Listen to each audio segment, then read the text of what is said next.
Bien, bonjour à tous. Je me présente Denis Filleudot.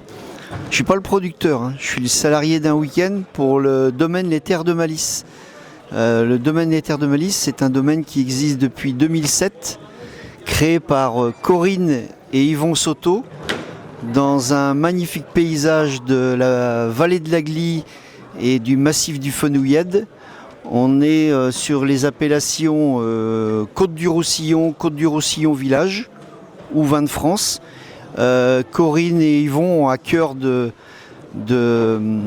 travailler leur terroir de la plus belle des manières avec plusieurs cépages. On retrouve au sein du domaine notamment une cuvée que j'aime particulièrement qui s'appelle Pierre de Lune.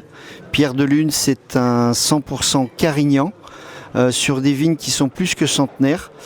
Alors l'avantage des vins de Yvon et Corinne, c'est que ce sont des vignes qui se situent entre 250 et 400 mètres d'altitude.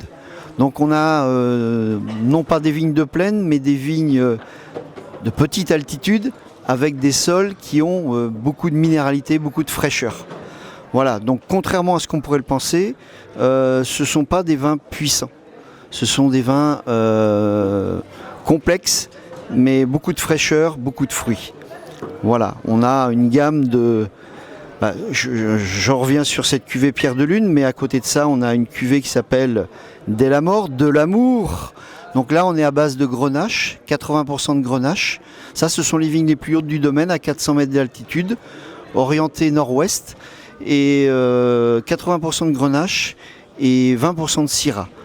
Bon, vous allez retrouver aussi d'autres cuvées qui sont sur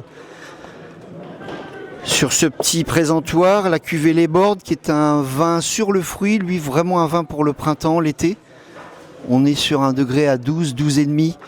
Et là, c'est l'inverse de Dès la mort. On a d'abord de la syrah, 80% de syrah et 20% de grenache.